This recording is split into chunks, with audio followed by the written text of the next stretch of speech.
Mauborgne. La parole est désormais à Monsieur Didier Legac, rapporteur pour avis de la Commission de la Défense nationale et des Forces armées.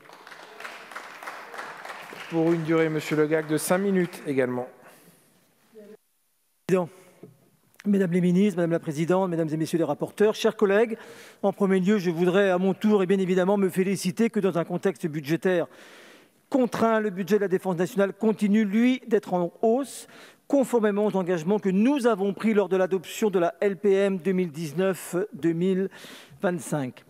Une fois encore, cette année, les crédits alloués à la Marine nationale sont eux aussi en hausse, avec 3,8 milliards d'euros en autorisation d'engagement et 2,6 milliards en crédits de paiement. Je ne peux bien évidemment que m'en réjouir. En effet, je fais partie de ceux qui pensent que nous avons parfois péché au cours des dernières décennies par une approche géostratégique sans doute trop terrestre. On voit aujourd'hui combien la mer est au centre des enjeux géopolitiques et stratégiques du moment et comment notre pays, deuxième puissance mondiale maritime, peut et doit endosser un rôle majeur dans ce domaine. De nouvelles menaces, mais aussi de nouveaux espoirs, je l'espère, viennent et viendront de la mer. Qu'il s'agisse de questions liées à la défense stricto sensu, à la sécurité, au respect des frontières, des zones économiques exclusives, à l'humanitaire, au transport, à l'énergie, à l'environnement, ou encore à la circulation de l'information via les câbles sous-marins. Qui aurait pu imaginer, il y a seulement 20 ans, que le réchauffement climatique ouvrirait de nouvelles routes maritimes par l'Arctique, les fameux passages du nord-est et du nord-ouest pour les navires russes et chinois.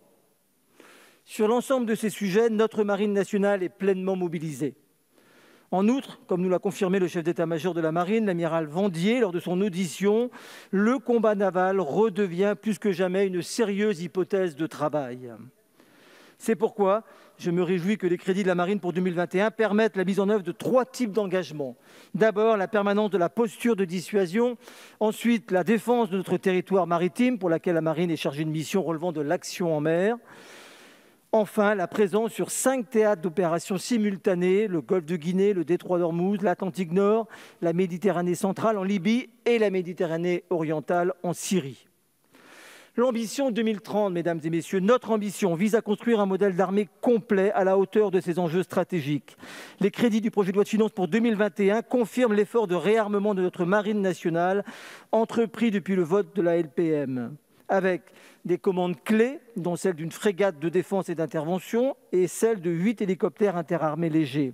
Des livraisons nombreuses, dont 3 avions de patrouille rénovés, une frégate multimission, une frégate légère furtive rénovée et un hélicoptère Caïman.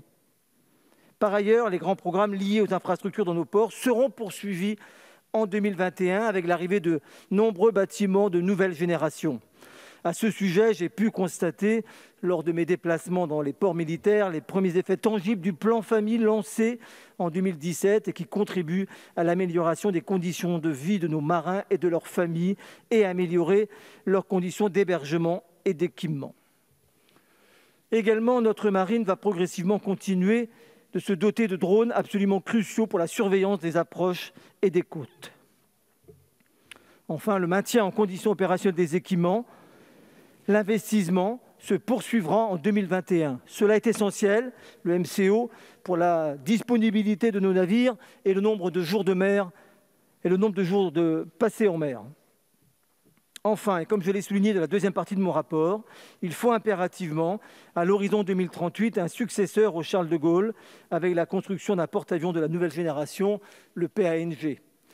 Il est en effet indispensable que notre marine nationale tienne son rang de grande puissance maritime et conserve son autonomie navale en se dotant d'un porte-avions moderne, c'est-à-dire un porte-avions de haute technologie qui conjugue d'une part notre savoir-faire aéronaval et centenaire et d'autre part l'adaptabilité aux dynamiques de la conflictualité mondiale.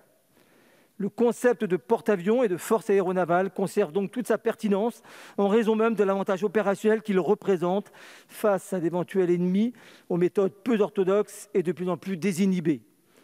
Il faudra également s'adapter au système de combat aérien du futur, dont le nouvel avion de combat sera au porte-avions ce que le Rafale est actuellement au Charles de Gaulle.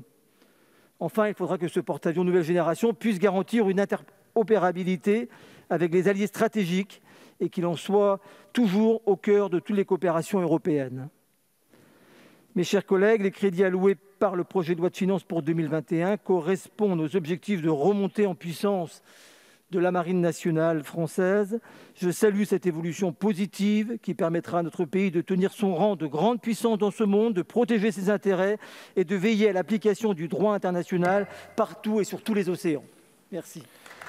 Merci à vous, monsieur Legac.